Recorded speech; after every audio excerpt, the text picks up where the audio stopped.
What can Kurt Vonnegut and the University of Vermont teach you about raising the stakes in your message?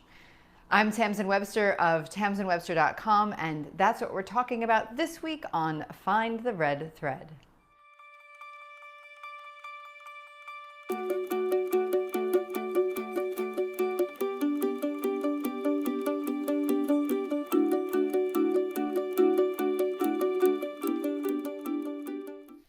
Kurt Vonnegut had an idea about stories, and it was that they had shapes. He thought that if we could map them on a horizontal x-axis of time, so that the beginning of the story was at the left and the end of the story was at the right. If we map that against a vertical y-axis of fortunes facing the main character, bad fortune at the bottom, good fortune at the top, that we could see certain shapes emerge. It's a wonderful theory, and until a couple of years ago, it was just a theory. But then the Computational Story Lab at the University of Vermont decided to put it to the test, and they found that that theory was true. They analyzed a number of great works of literature, and they found that those story shapes that Kurt Vonnegut had suggested played out. In fact, they found 6 main types of story shapes: 3 positive endings, 3 happy endings, and 3 bad or tragic endings. And why does this matter to us and to you?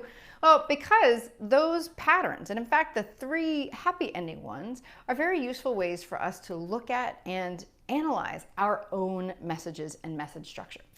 Now, here's what I mean. Now first, why is it only the happy ending things? Well, remember, if we're trying to persuade people to do something, what we are getting them to do is see how at the end they will achieve the goal that they want. So by definition, that's always a happy ending. They start out wanting something, we're going to show how they get that thing, so it's a happy ending. Now from there, the question is, well, what are those 3 main shapes? Well, this is where we could use Vonnegut's storytelling shapes to come into play. And you'll see that they actually match up with the why, what now, how story shapes that we've talked about before. Now, what are those 3 types? Well, the 3 types that the University of Vermont came up with, and I'm going to show you this real quick. I'll also put it up on screen a little closer, where you see the 3 at the top that end with a happy ending and the 3 at the bottom that have a sad ending. Well, these 3 are the 3 that we're talking about. And quickly, and I'll show these in more detail in just a second, you've got the rags to riches story, where emotionally, kind of the fortunes are low at the beginning and they steadily get better. The A meets B, we're going to call it, story. It's where something positive happens pretty soon, right after they start, but then bad things happen and then things get better again. And then this one, which is a variation on what Vonnegut called the Cinderella story, where things aren't great to start. Things seem to get really good, then they get really bad, and then they get much better, and then everything ends up all okay. So think about, for instance, how Cinderella started out really bad. She met the prince, it was great, except she lost the slipper, so everything went to heck all of a sudden. And then once the slipper was restored, everything returned to normal. So these 3 shapes are real. Now, you might be thinking to yourself, well, can I use these to build a message? And I'm going to say, actually, you already are if you are using the red thread method for figuring out how to frame a message for somebody else. Because each of those major turning points is represented by one of the pieces of the red thread. The goal is at the beginning. The problem is the next thing. The idea comes later. The change that you want people to make, and then the actions that they should take to get to the goal.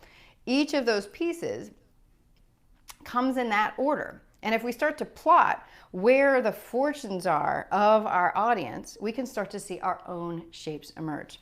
So let me show you the same way, and same thing, those same stories as they apply to red thread message types. Now, we've talked about 3 before, the why, what now, and how, and I'm going to talk about them in reverse, because the how looks like that rags to riches story, where the audience starts out with a goal they want to solve, with a problem that they're aware of, with an idea they've come to you to help with. So it's all kind of low, but they want to understand how to put that idea into place so that they can achieve their goal. So you'll see it's a steady progression as you're teaching them the change and the actions they need to take to get up to that goal in the first place. Now, at the other extreme is that Cinderella story. And this, I think, maps to the why-type talk, where in the beginning they know that there's a goal that they want and a problem they have, but all their attempts to solve it aren't working. But it's even then, as you're describing it, it feels like everything's good and it feels like everything's going to be fixed for them until you introduce to them a real problem that's getting in the way. Once they have that understanding that they've been looking at the situation either incompletely or backwards or insufficiently, all of a sudden that's going to make them drop down until you introduce this idea. And once you introduce the idea, they're ready to accept it, and all of a sudden they bounce back up through the change in actions fairly quickly, so you can say, this is how we achieve this action, we achieve this idea to get to the goal. So this Cinderella story is very much the shape of a why-type talk. Now the final story is that A meets B, and this maps to that what now shape that we've talked about before. And one other way to think about this y-axis when we're talking about business messages is that it's as much as it's about emotional state or the fortunes of the main character, you can also think about it from the standpoint of how ready, how willing, how excited are they to move forward. Excited if their readiness is high here on the y-axis and low on the y-axis, then you can see people go back and forth. Now the what now, people start pretty high. There's a thing that they want and they're excited to get it, but then fairly quickly you're introducing them to a real problem. And they're ready to accept it, but they still need to understand a little bit more, and the more they understand, the kind of lower they get with it. But that's when you introduce the idea. Now, if they're fairly willing to accept that idea, but you still need to explain it to them, still need to spend some time there, that's what you're going to do there to bring them up to the change. And once you've got them at the change, now they realize this is all solvable. And now they want to know, well, what specifically do I need to do in order to achieve that goal? You explain that and explain how it gets the goal, and there you've got them to the what now. So I will admit that the geek out level of this particular episode is very high. And yet, I think it's really interesting sometimes to look at our own messages in a different way, through a different lens. Because the more that we understand what the pieces and the parts are of our ideas, how they flow back and forth, how our minds, how our audience's mind flow back and forth between them, the better we'll understand how to make that message drive the action that we're looking for.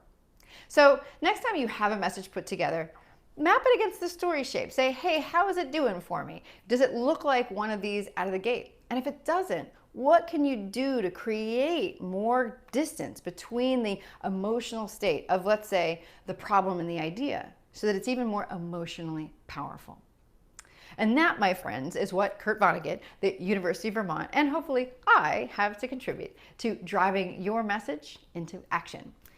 This is Tamsen Webster of tamsenwebster.com, and I hope you'll sign up and subscribe to Find the Red Thread on YouTube or on iTunes, or at least leave a review.